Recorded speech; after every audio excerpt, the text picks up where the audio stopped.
Košutnjak Park outside the Serbian capital, Belgrade. In May 1914, a Bosnian student, Gavrilo Princip, came here with a Browning pistol for some target practice.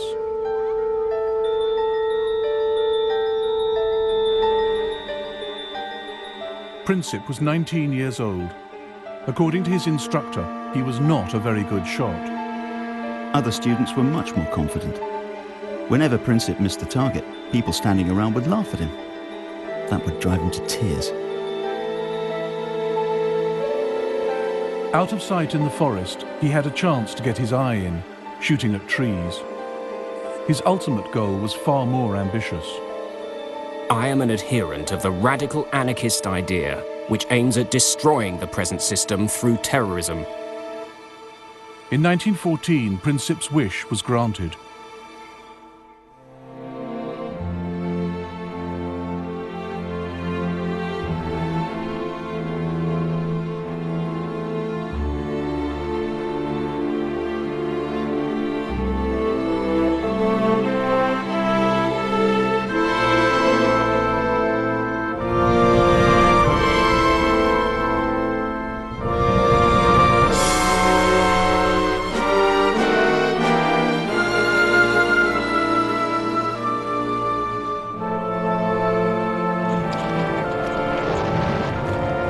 The First World War began almost by accident. It ended just as strangely. In between, it was more destructive than any war had ever been. More British, French and Italian soldiers died in the First World War than died in the Second.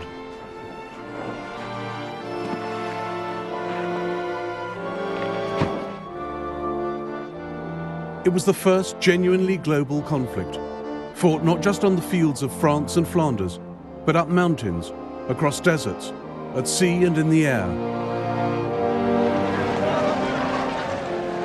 The First World War shaped the 20th century. It sparked the Russian Revolution. It launched America as a world power. The fault lines from its failed peace settlement led the world to a second terrible war barely 20 years later, then to the Cold War. But the ideas the men of 1914 fought for still shape our world today. Nationalism and democracy, the rule of international law and the rights of nations.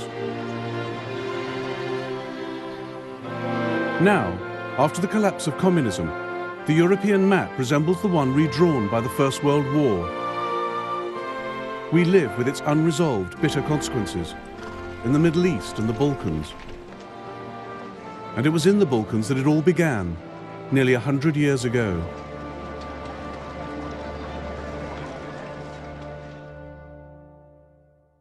At the start of the 20th century, as at its close, the Balkans were the most unstable part of Europe. Here, three great empires fought for power and influence: the Austro-Hungarian, the Russian, and the Ottoman.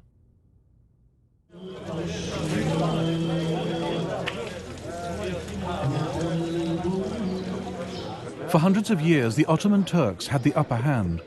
Serbia, Bosnia, Albania were under their control.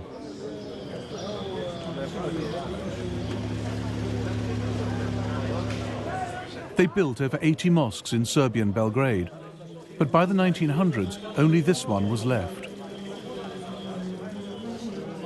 Serbia had thrown the Turks out and set herself up as an independent Slav kingdom.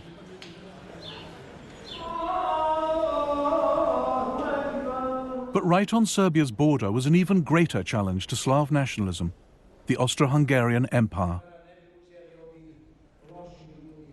The old Turks of the south have gone, but new enemies come from the north, more fearsome and dangerous than the old. They want to take our freedom and our language from us and crush us.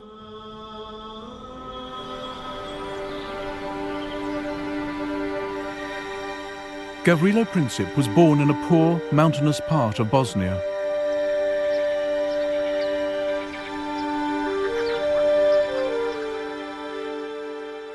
His house was destroyed in the Balkan Wars of the 1990s.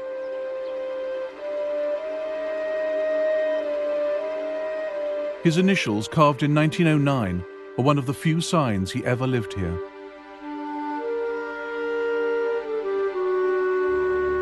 The year before, control of Bosnia had been wrested from the Turks by the Austro-Hungarians, the enemy Princip wanted to destroy.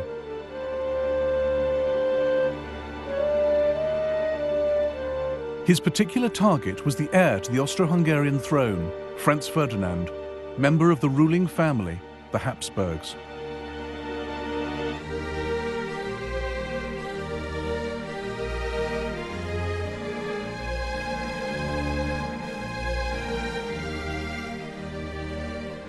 That extraordinary empire, known as the Austrian-Hungarian dual monarchy, is less an empire, or a kingdom, or a state, than the personal property of the Habsburgs, whose hereditary talent for the acquisition of land is recorded on the map of Europe today.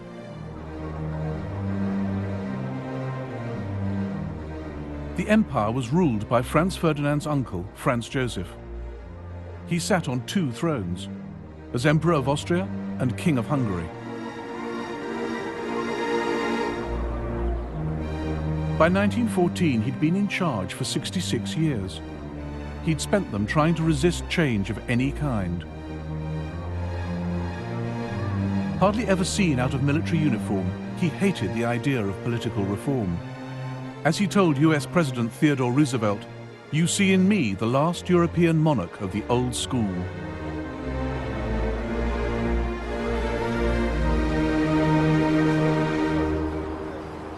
Austria-Hungary was a key part of European security, a multinational empire keeping the peace on the borders of the West. The capital, Vienna, was one of the great cosmopolitan centers of Europe. This was the empire that produced Freud and Mahler, Schiller, Kafka and Strauss.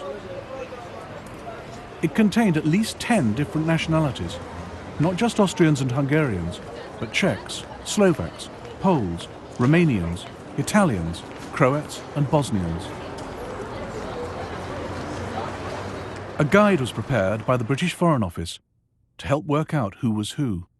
Teutons, anti-Slav, vigorous and very wooden and hard-headed, shy and suspicious, manly and close-fisted. patriotic. Very tall, big noses. Slovaks, ignorant but artistic. Ruthenes, savage and ignorant, but Czechs, musical. energetic, forceful, intensely... But it was also an empire in a state of constant crisis.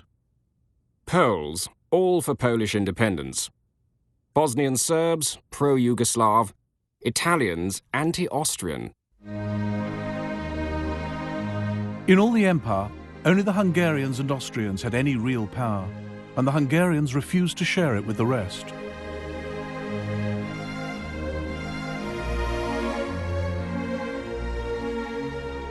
For countries like Serbia, Austria-Hungary was the prison of nations, a repressive, undemocratic state that ground small peoples under its heel.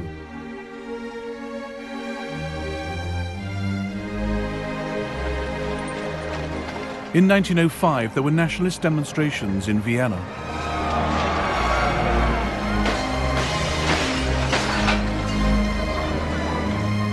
In 1912, there was rioting in Budapest. By 1914, there'd been ethnic unrest in nearly every part of the Austro-Hungarian Empire. Local parliaments were suspended, troops brought in to restore order.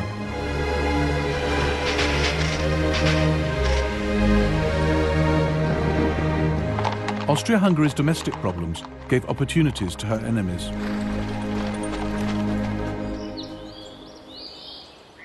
Serbia wanted the breakup of the empire.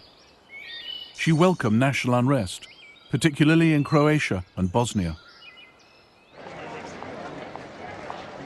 Backed by Slav Russia, Serbia saw herself as the only independent hope for Slavs living under foreign rule in the Balkans. She wanted to unite them into a single South Slav state, Yugoslavia.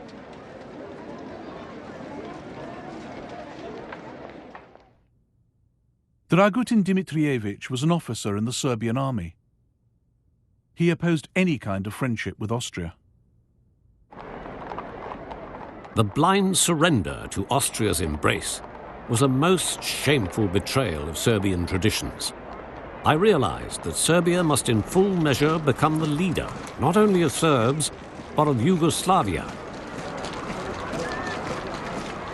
Dimitrievich believed killing kings could bring political change. It had worked for him in the past.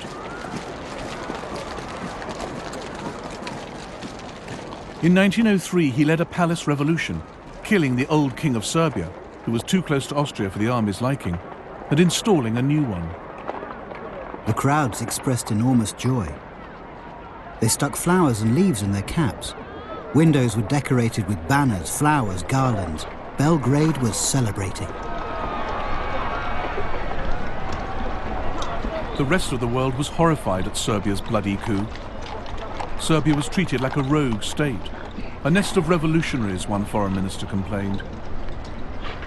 Only 2 countries sent ambassadors to King Peter's coronation: Russia, Serbia's greatest ally, and Austria, her greatest enemy.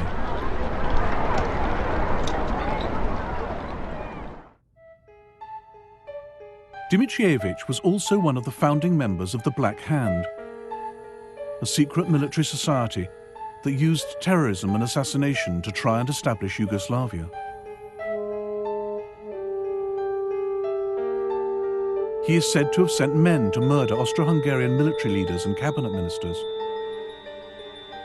He allegedly tried to kill Emperor Franz Joseph. One saw him nowhere, yet one knew that he was doing everything.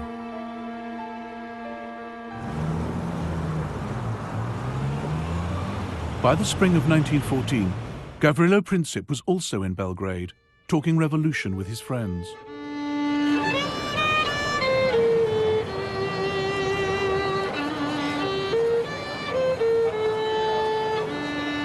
Then the young Bosnians heard that Archduke Franz Ferdinand would visit Sarajevo in June. Here was their chance to match deeds to words. Luckily for them, their plans reached the ears of Dimitrievich and the Black Hand.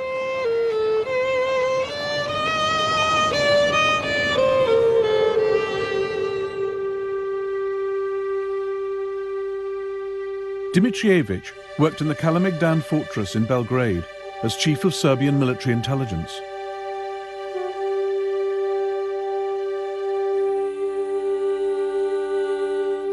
In the spring of 1914, Major Voja Tankasic, also in the Black Hand, walked into his office with a question.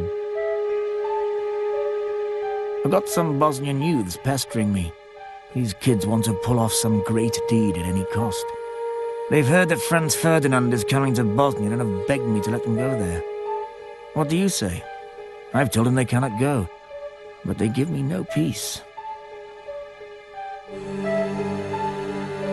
Franz Ferdinand was going to Bosnia to observe the Austro-Hungarian army's maneuvers in the hills outside Sarajevo.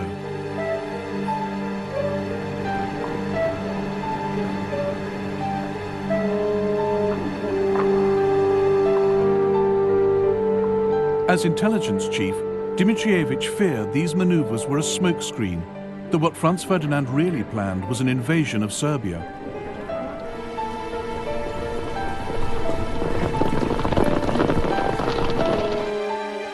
As leader of the Black Hand, he believed anything that destabilized Austria-Hungary was good for his beloved Serbia. Princip's plan to murder Franz Ferdinand suited him perfectly. Fine, he said. Let him go.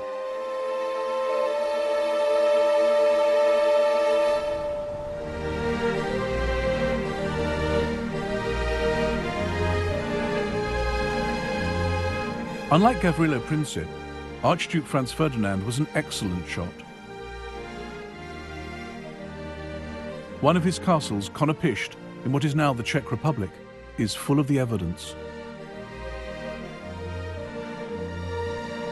By the age of 50, he'd shot 5,000 stags, as well as 200,000 other animals, all carefully numbered. Anyone who disturbed the Archduke's peace at Konopisht by trespassing on his land, as unsuspecting trippers sometimes did on Sundays, had to reckon with being shouted at by an irascible and almost apoplectic proprietor, who threatened to shoot anyone who dared set foot in his grounds a second time. By 1914, Franz Ferdinand was emperor in waiting. Everyone knew it couldn't be long before his uncle died. Even the official portrait was ready, Franz Ferdinand with the stars and sash only the emperor could wear. He had no time for the etiquette and convention that hemmed in the Vienna court. He defied his uncle by marrying Sophie Hotek, who was not of royal blood.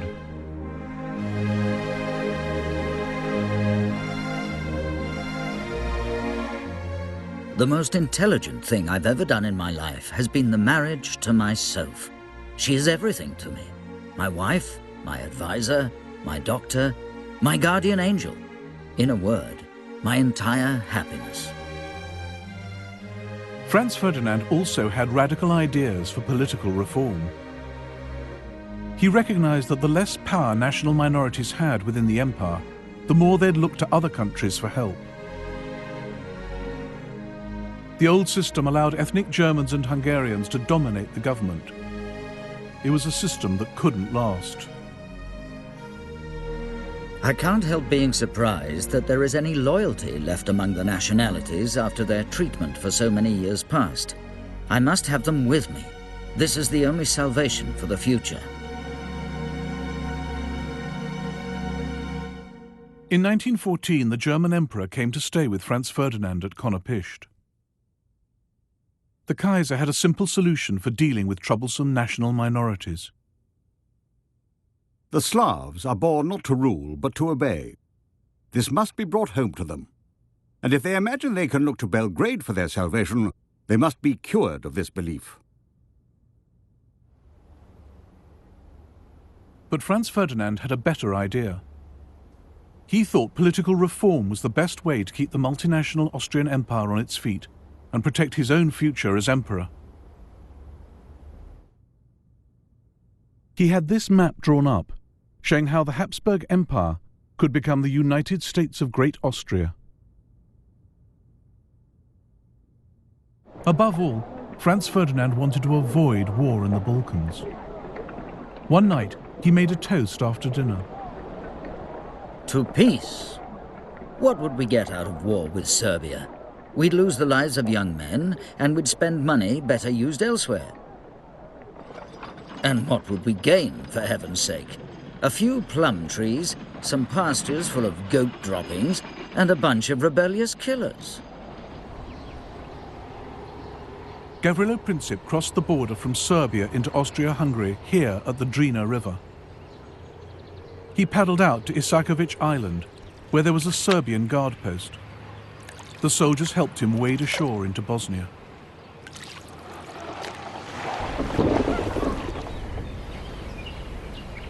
From here, he made his way to Sarajevo, where he met up with 6 others in on the plot.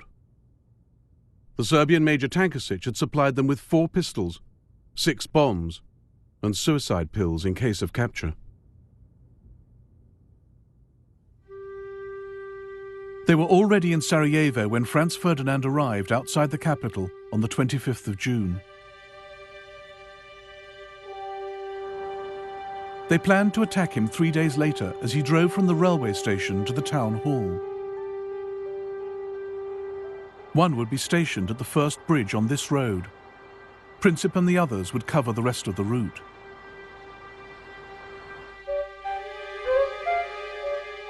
Franz Ferdinand chose the date of his visit badly.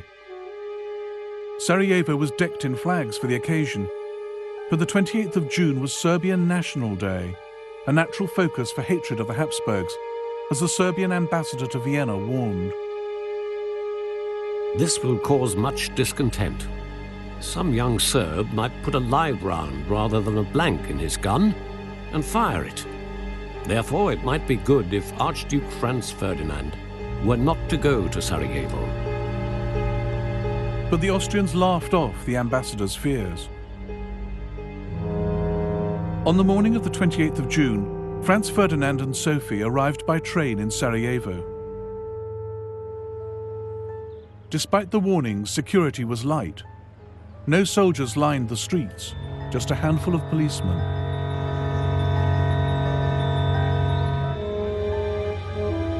The royal car was a Greffenstift Tourer, At Franz Ferdinand's request, it travelled with the top down, very slowly, so the crowds could see him and he could see the sights.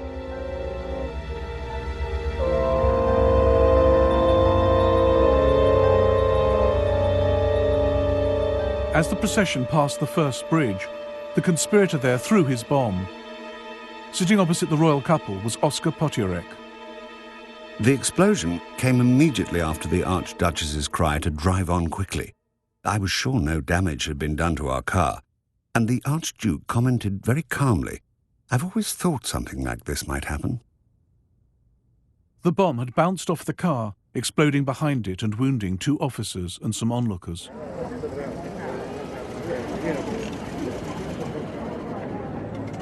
Franz Ferdinand stopped to ask after the casualties before hurrying on to the town hall.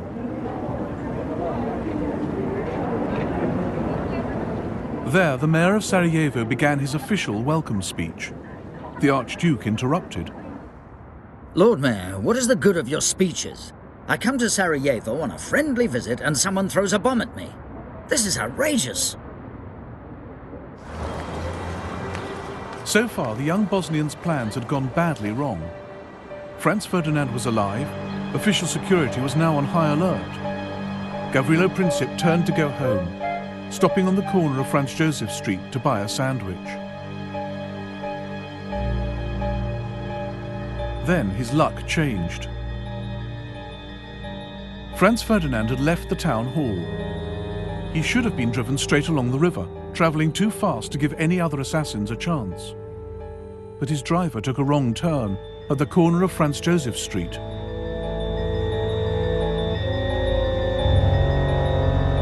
As the royal car tried to reverse onto the main road, Princip came face to face with his target. At that moment, I heard the crack of a pistol shot, followed swiftly by another, and saw in the same split second a man standing right in front of me being thrown to the ground by the people around him, and the shining sabre of a security guard descending on him. A thin stream of blood spurted from His Highness's mouth onto my right cheek. The Duchess cried out, "In heaven's name, what has happened to you?" Then she slid off the seat and lay on the floor of the car. I thought she had simply fainted. Then I heard His Imperial Highness say, "Sofurl, Sofurl, don't die, stay alive for the children." I asked him if he was in great pain. He answered me quite distinctly, "It's nothing." Franz Ferdinand and Sophie died on the way to hospital.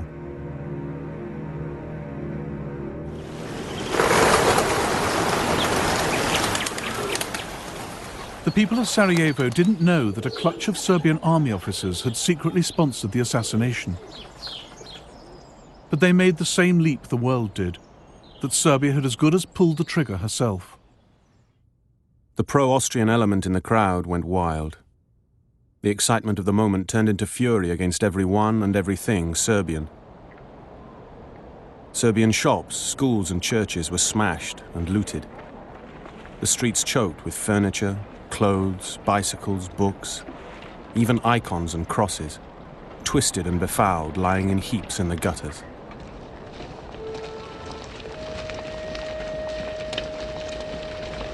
Over 200 Serbs were arrested in Sarajevo alone.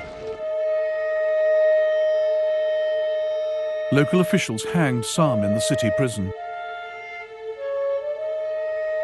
Many more died in pogroms across Bosnia and Herzegovina.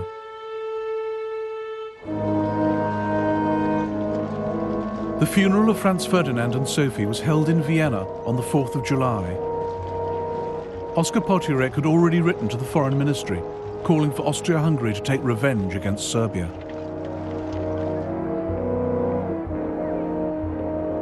We must take the first opportunity for a destructive blow against Serbia to give the monarchy a few decades of calm internal development. Serbia must learn to fear us again.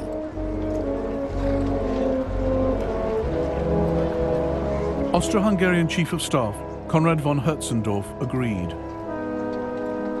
This is not the crime of a single fanatic. Assassination represents Serbia's declaration of war on Austria-Hungary. If we miss this occasion, the monarchy will be exposed to new explosions of ethnic unrest. Austria-Hungary must wage war for political reasons.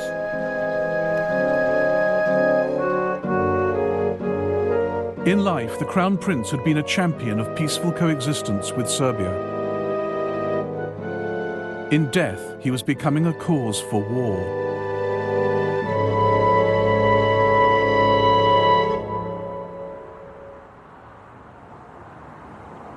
The murder of Franz Ferdinand did not immediately set Europe alight. International tensions in early July remained low. But behind the scenes in Vienna, Austria-Hungary's leaders were planning how to take revenge on Serbia without getting stamped on by Serbia's powerful friends.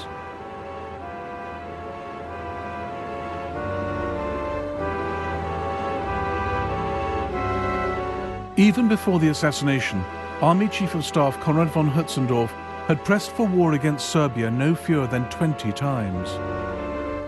Now he made his case again. I expressed to His Majesty my opinion that war with Serbia was unavoidable. That is entirely correct, said His Majesty. But how are you going to wage war if everyone, in particular Russia, is going to attack us? We have backing from Germany, I replied. His Majesty gave me a searching look and said, "Can you be certain of that?" This was the moment when what could have been just another war in the Balkans began to turn into the First World War. Austro-Hungarian Emperor Franz Joseph now asked the German Kaiser for support. On the 6th of July, he got just the answer he wanted. The German government is of the opinion that we must decide what is to be done. Whatever we decide, we may always be certain that we will find Germany at our side, a faithful ally and friend of our monarchy.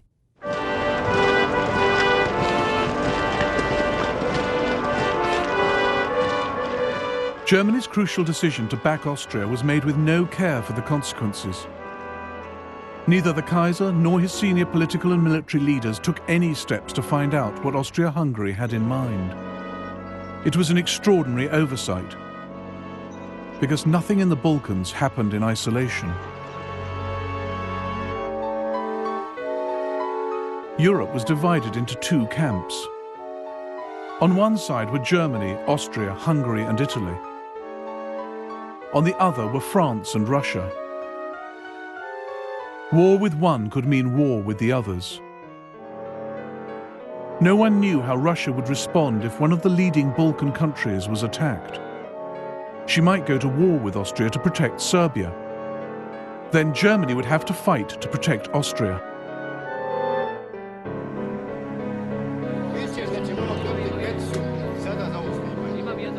The Germans thought the Russians might stay out of it. The German ambassador in St. Petersburg insisted Russia couldn't risk war for fear of internal revolution. The German foreign minister decided Austria would quietly settle with Serbia.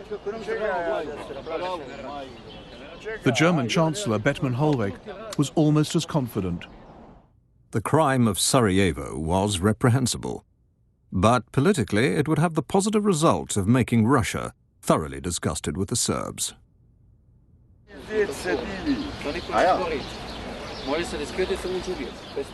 It was Germany's confident support that pushed Austria forward. But far from plunging the world into war in 1914 out of aggression, Germany was just nudging it closer out of incompetence and wishful thinking. The Kaiser was so sure no war was brewing that he went on holiday.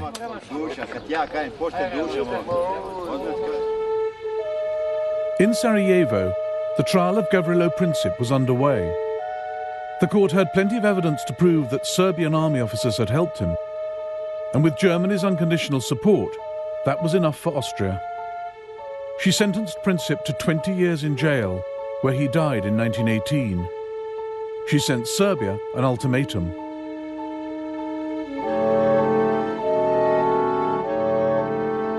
This document was Austria's excuse for war. It was filled with demands so extreme and insulting that Serbia could never accept them. But just in case they did, the Austrian ambassador in Belgrade was ordered to reject any reply as unacceptable. He delivered the ultimatum at 6 p.m. on the 23rd of July, 1914. Slavka Mihailovich was a Belgrade doctor. The news of the ultimatum spread quickly, and soon there was a real alert. Streets and bars were crowded with anxious people. Everybody wondered what answer our government would give, whether a new war would be avoided.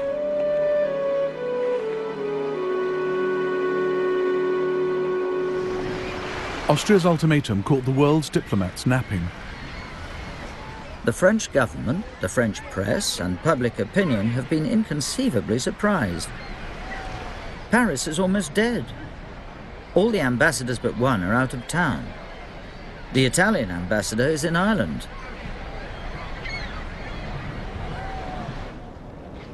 The Kaiser was on his yacht in Norway when the text of the Austrian ultimatum arrived. The Kaiser arrived on deck as usual after breakfast and said to me, I was still holding the wireless message, "That's a pretty strong note for once in a while." "It certainly is," I replied, "but it means war." Whereupon the Kaiser observed that Serbia would never risk a war. She might not have risked it on her own. But on the 24th of July, the Serbian regent, Prince Alexander, telegrammed Russia for help.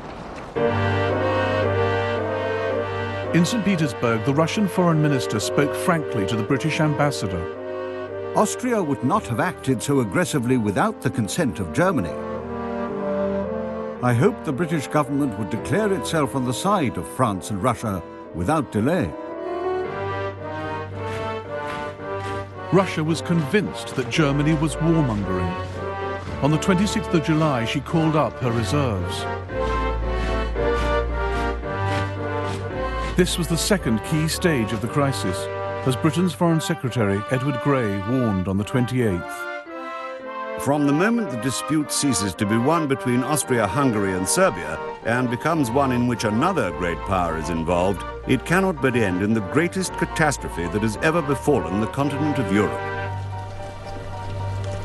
Austria-Hungary declared war on Serbia that same day. The first shots of the war were fired from here, the Austrian fortress of Zemun, just across the river from Belgrade. In the dead of night, Major Voja Tankasic had the Black Hand blow the only railway bridge. Windows shattered to smithereens, and broken glass covered the floor. Patients started screaming. Then there was another explosion, and another one.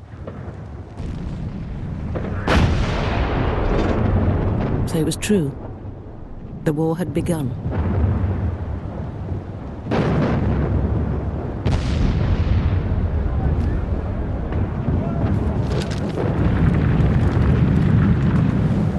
How well our old city deserved the name the Turks had given her, the House of Wars. Shells fired from all sides were crisscrossing above her. The Austrians had peculiar weapons, the so-called monitors. Little boats armed with heavy guns circling Belgrade like rabid dogs and firing from every direction. It was still only a war between Austria-Hungary and Serbia. And on the 29th of July, as the shells fell on Belgrade, there was a final attempt to keep it that way. A series of last-minute telegrams flashed across Europe. Tsar to Kaiser, cousin to cousin. Dear Willie, an ignoble war has been declared on a weak country. The indignation in Russia is enormous. Dear Nicky, I am exerting my utmost influence on the Austrians. I confidently hope you will help me to... Dear Willie, my troops shall not take any provocative action. But by now the crisis was beyond the control of monarchs or politicians. It was in the hands of the military. From the moment Russia mobilized her army, German generals knew their own clock was ticking.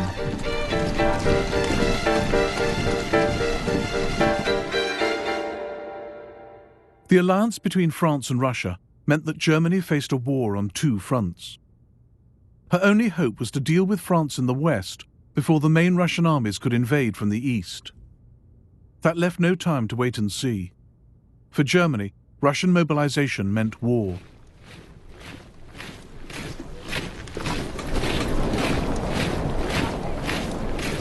Germany hadn't looked for a fight. Her generals knew a European war would be long and devastating, even for the victors. But if it was going to happen, they thought, better sooner than later. According to all competent observation, Russia will be prepared to fight in a few years. Then she will crush us by the number of her soldiers. Then she will have built her Baltic Sea Fleet and strategic railways. Our side, meanwhile, will have grown steadily weaker. On the 1st of August, Germany declared war on Russia. 2 days later, she declared war on Russia's ally, France.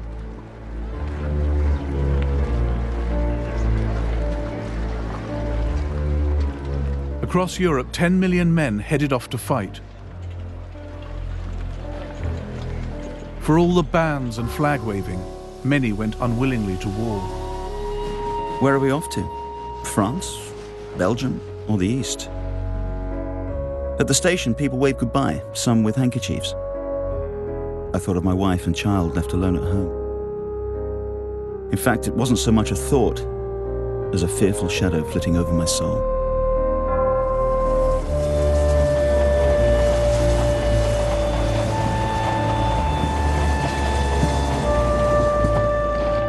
God, how long is this town? My bayonets digging in, my collars strangling me. But when I look up, I see a pretty girl. She is so full of admiration, so moved by it all that I realize we've got to look handsome and walk tall. Off we march to the sound of shrill brass. Although where we're going, you die, you're defaced, hacked up, torn apart.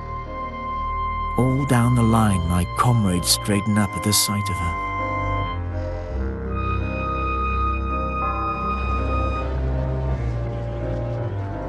There's great excitement among my comrades. The bachelors are calm, they're even joking about it. Family men are depressed. Some are saying we'll get nothing from this war. We'll get beaten by the Germans. What's in it for us peasant soldiers? Why have we got to fight for some offended Serbs? The leaders had little better idea why they were fighting than the men. They had no lists of war aims. Germany and Austria, Serbia, Russia and France were all convinced they were fighting a defensive war, forced on them by someone else.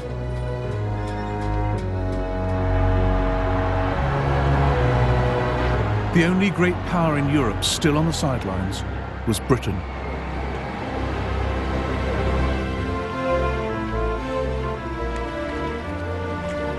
On the 2nd of August 1914, Britain was still at peace, but only just.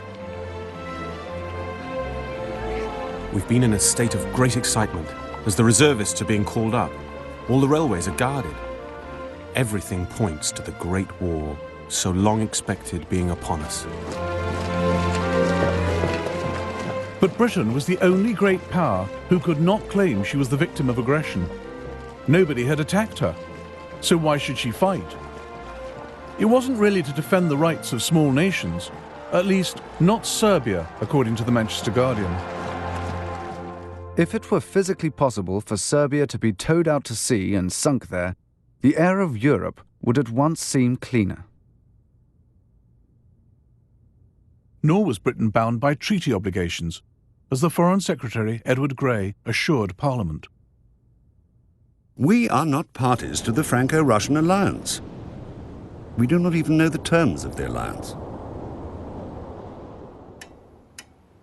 But in private, Grey and other leaders knew that Britain had to fight. If Britain stayed neutral, the war would still threaten the country's vast empire, its global trade and security. And Britain needed to stay on friendly terms with France and Russia. Even in peacetime, she was not powerful enough to defend her empire against everyone. In Africa and India, the safety of Britain's colonies depended on French and Russian goodwill. In 1914, Britain feared her friends just as much as her enemies. If we fail Russia now, we cannot hope to maintain that friendly cooperation with her in Asia that is of such vital importance to us. Above all, Britain could never afford to have Europe dominated by a triumphant Germany. If Germany overran the Channel ports, Britain's control of the seas would be under threat. Prime Minister Herbert Asquith took a pragmatic view. It is quite against British interests that France should be wiped out. At 11 p.m. on the 4th of August, Britain declared war on Germany. It was like awaiting the signal for the pulling of a lever which would hurl millions to their doom. The deep notes of Big Ben rang out into the night, the first strokes in Britain's most fateful hour since she arose out of the deep. Every face was suddenly contracted into a painful intensity. It's horrible to think of all the suffering which may follow our mobilization. I suppose the less one thinks of it, the better. We never talk of death and very seldom think much about it. It's when everyone is asleep and you are awake that sometimes you look into the future and wonder. The British government had a war book listing all that had to be done in an emergency. The country's leaders knew war would be a long and painful struggle, a slow, grinding process of blockade, of starving the enemy out. But most civilians had no idea what they were getting into. Across Europe, there was a run on the banks. The war couldn't last longer than a year, the French finance minister told a British general, because the money to pay for it would run out.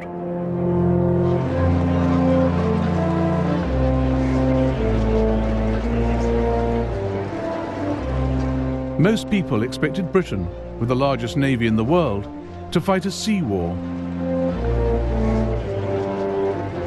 The Foreign Secretary reassured the nation.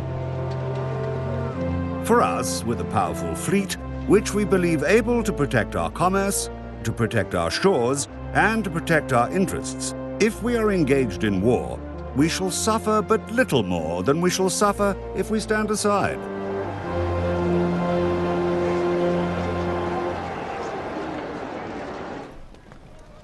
Bert Fielder was a sergeant in the Royal Marines. He reassured his wife. My dear Nell, I don't think this war is going to be half as bad as people expect it to be. You see, it's not a hard job for England, so there's no need to worry yourself.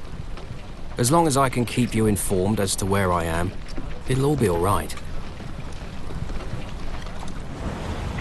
But the weapons with which the world went to war were so new that few had ever been fired in anger.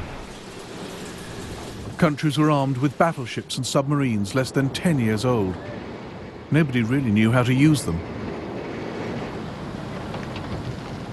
All the European powers had been stockpiling new artillery, machine guns, explosive shells. But none had fought a major war in Europe for over 40 years.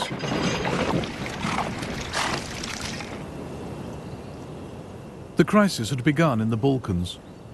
And as the Austrians faced up to the Serbs, the First World War started here as it would go on everywhere else.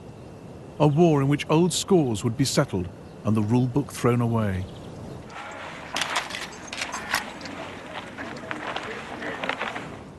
The war is taking us into a country inhabited by a population inspired with fanatical hatred towards ourselves. An attitude of extreme severity, extreme harshness and extreme distrust is to be observed towards everybody. In some sectors, Serbian civilians did fight a guerrilla war, not in uniform, not in the regular army. It was hard for the Austrians to tell who was a real enemy, who was not. But their reprisals against the Serbian people were vicious.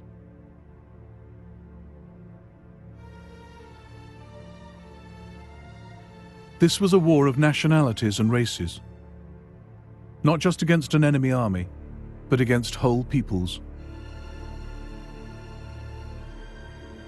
In the first month of the war, 4,000 civilians in Western Serbia were killed or disappeared. They burned houses down, looted, raped, killed. 17 people, all women, girls, children tied with rope, dead in a ditch by the road. All of them slaughtered. At 9 a.m. I went to Ležnica to get some supplies for the battery. In the town you could see the atrocities left behind by the enemy.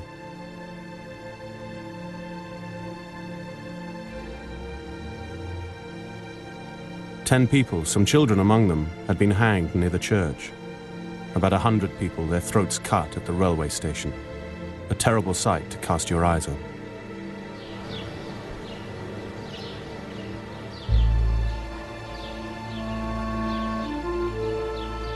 At the Serbian town of Prnjava, this memorial commemorates those who died. The Serbian government commissioned a report into the massacres by a Swiss doctor, Rodolf Reis. The massacres of the civil population were systematically organized by the command of the invading army. It's upon the command that all responsibility must rest, and also the disgrace with which this army has covered itself for all time.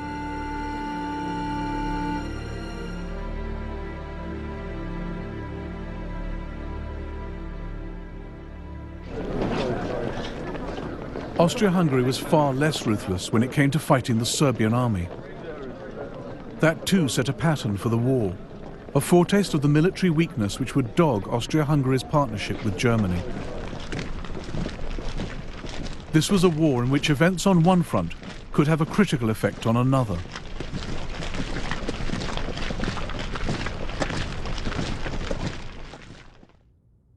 Germany was relying on her ally Austria-Hungary to hold the Eastern Front. With Russia massing on her borders, Germany was horrified to learn Austria had concentrated her reserves not against Russia, but down in the Balkans to deal with Serbia. Meanwhile, the main Serbian army had marched up from the south of the country, gathering numbers as it went. On the 12th of August, it finally met the Austrians at Ser Mountain.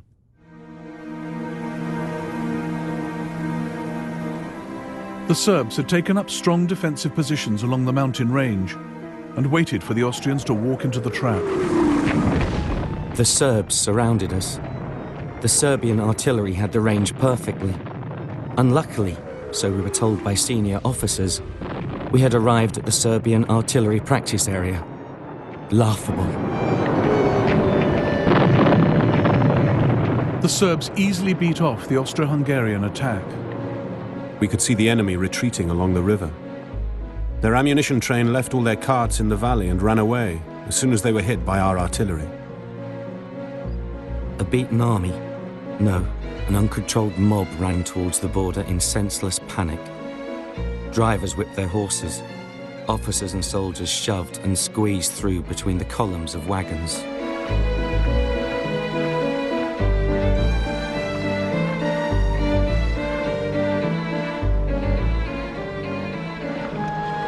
Austro-Hungarian prisoners captured in the first Allied victory of the war. Austria had thought Serbia would be a pushover, swift revenge for the murder of Franz Ferdinand.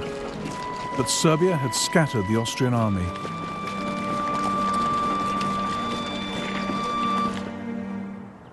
The victories of 1914 cost Serbia 130,000 men. They did not die in vain, reads the inscription on this memorial to Serbia's dead. Every nation would learn that nothing in this war would be easy, quick, or clean.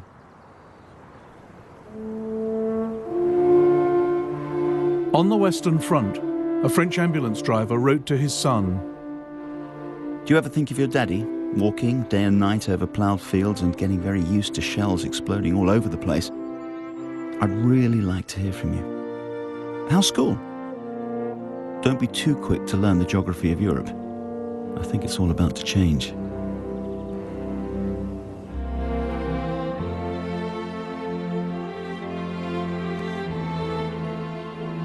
In the next episode of the First World War, German armies roll into Belgium and France, leaving a trail of atrocities.